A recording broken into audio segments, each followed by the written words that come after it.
Hi everyone and welcome to this full sew-along for the Pintuck Poet Blouse by Matchy Sewing Club. This romantic floaty top is all about soft volume, thoughtful details, and a touch of drama in the most charming way. With its wide, gently rounded neckline, long puff sleeves with stitched pintucks, and a gathered peplum hem, this blouse has a beautifully relaxed silhouette that's both fun to wear and satisfying to sew. In this video, I'll be sewing the blouse using a chambray blue fun stripe washed cotton, also from Matchy. It's a soft, lightweight fabric with a lovely texture that pairs perfectly with this design's billowy shape and pintuck details. For sizing reference, my measurements are 32 inches at the bust, 25 at the waist, and 34 at the hips, so you can follow along knowing how the fit might work for you. So grab your fabric thread and your machine and let's slow down, enjoy the process, and make something beautiful together. Let's get started. For the front and back bodice pieces, we're going to stay stitch the necklines to prevent stretching. For the front bodice with a 1/4 inch seam allowance, start from the upper edge and stay stitch to the center. Repeat from the opposite upper edge, stay stitching to the center.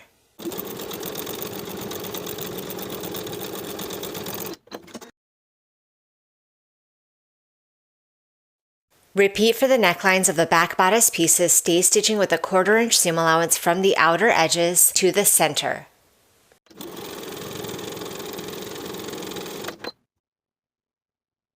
Place the front and back bodice pieces right sides together along the shoulder seams and pin in place. Sew both seams with a 1/2 inch seam allowance, finish the raw edges together and press the seams toward the back of the garment.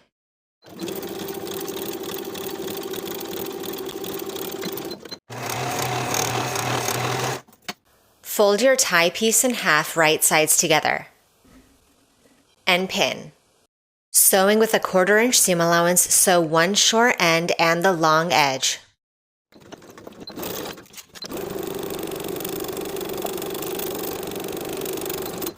Turn your strap right side out.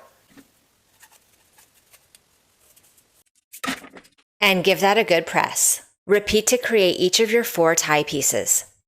Here are the right sides of both of my back bodice pieces. For the placement of the first tie pieces, we're going to measure down from the raw edge a 1/2 inch.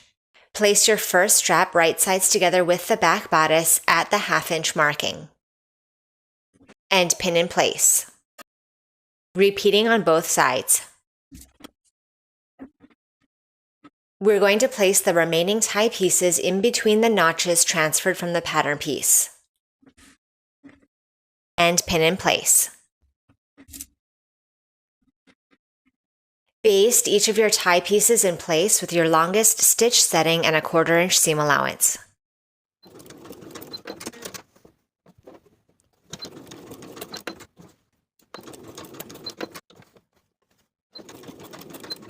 Here are the wrong sides of my front and back facing pieces, and I've chosen to add the inner facing to add structure. Now I'm going to place these pieces right sides together along the shoulder seams and pin in place. Sew both seams with a 1/2 inch seam allowance and press the seams open.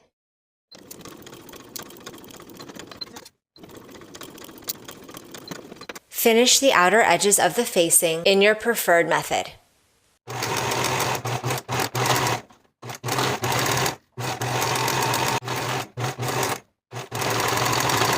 Place the facing right sides together with the bodice along the neckline, aligning the shoulder seams and pin in place.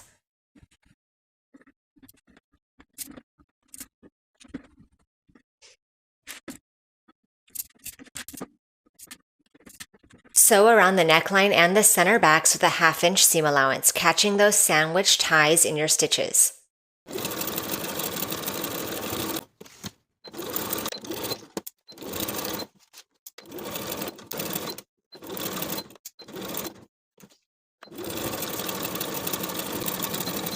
Trim the center back and neckline seam allowances to a 1/4 inch.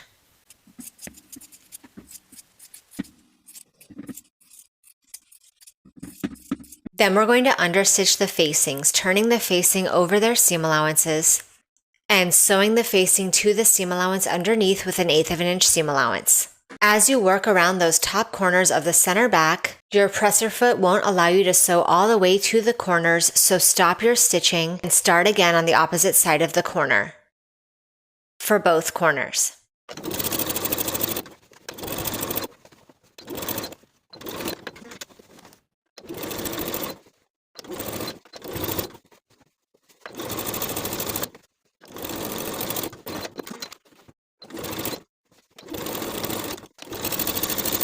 Now that the facing is understitched, turn it completely to the wrong side of the garment, poking out those top corners. Then give those center back and neckline edges a good press. From the inside of the garment, we're going to pin the outer edges of the facing in place to the bodice piece.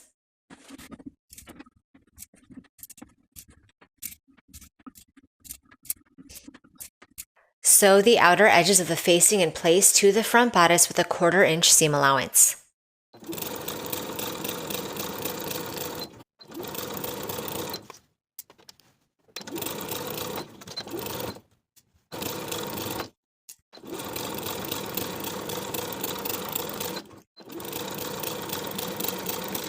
Here is one of my sleeve pieces, and we're going to begin making the pin tucks.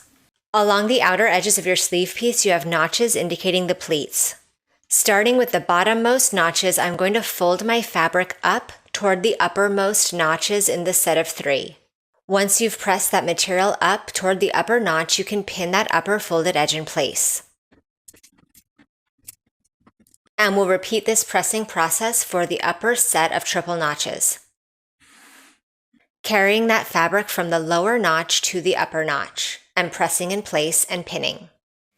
Now that we have those pin tucks formed, we're going to sew on the wrong side of the fabric along each of those pinned upper folded edges of the pin tucks with an 1/8 inch seam allowance.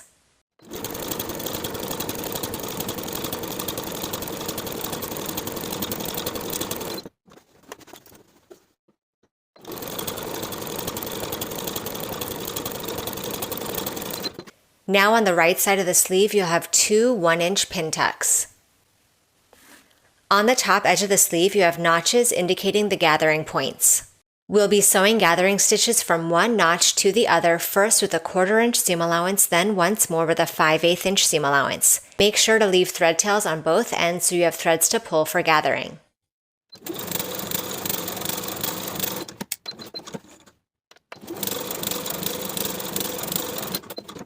Then you can pull your bobbin threads to gather the material on both sides toward the center notch.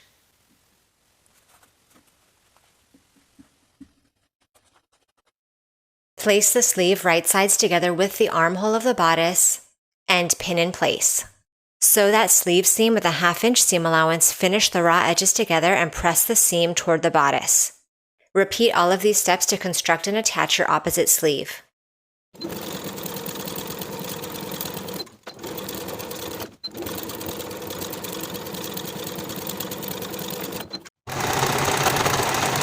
Once the sleeves are attached, remove any visible basting stitches from your gathering.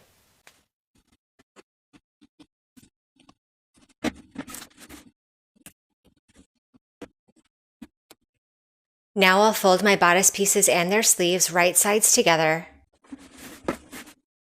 Pin the underarm seam as well as the sleeve seam, repeating on both sides. Sew on both sides with a 1/2 inch seam allowance, finish the raw edges together and press toward the back of the garment.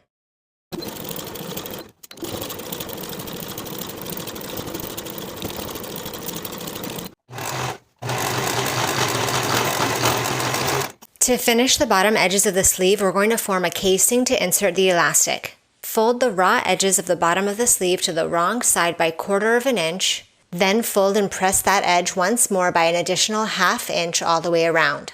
Once you have your hem pressed in place all the way around, we're going to edge stitch close to the upper inner fold all the way around.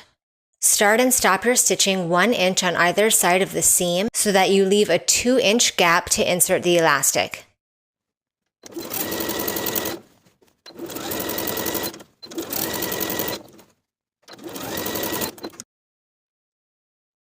I've cut my elastic to the length provided for my size in the pattern instructions. Now I'll secure one short end and lace it through the casing through the opening that we left in our stitches.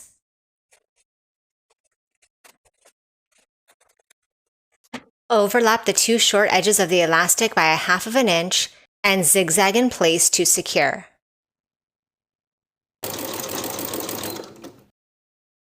Then we can draw our elastic fully to the inside of the casing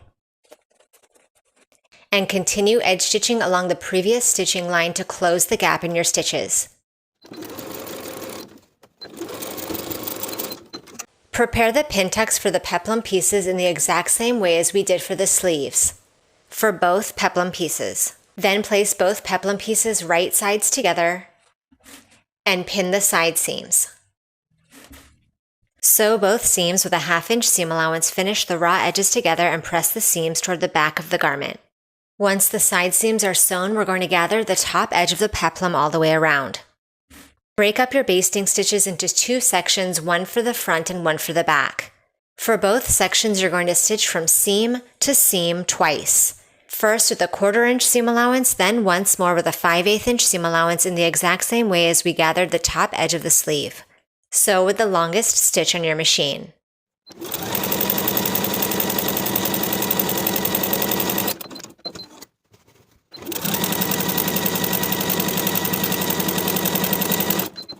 Now we can gather the top edges of the peplum from seam to seam toward the center notch.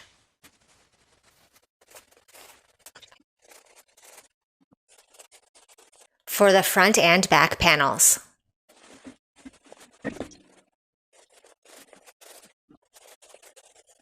Before we attach the peplum to the bottom of the bodice, tie your back ties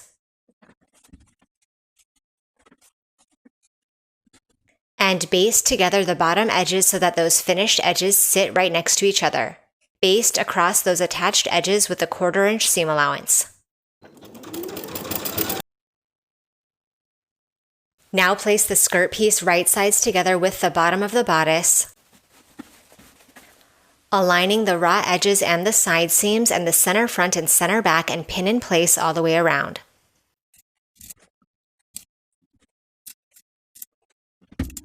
Once you have the peplum pinned in place all the way around and the gathers are distributed evenly, sew with a 1/2 inch seam allowance all the way around, finish the raw edges together, and press that seam up toward the bodice.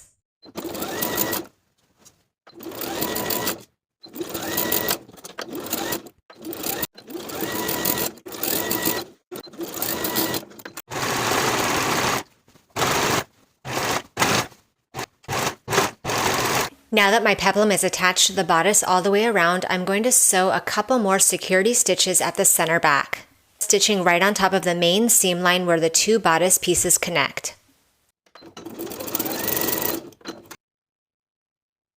Then remove any visible basting stitches from the front and back of the garment as we did for the sleeves.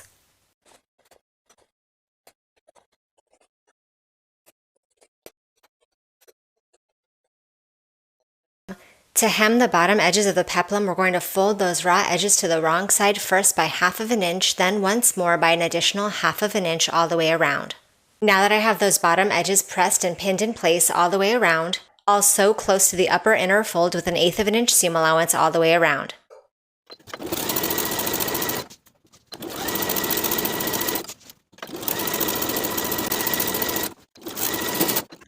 And now the Pintuck blouse is complete. Thank you for watching this sew along. Subscribe to the channel for more full-length sewing tutorials, and I'll see you in the next video.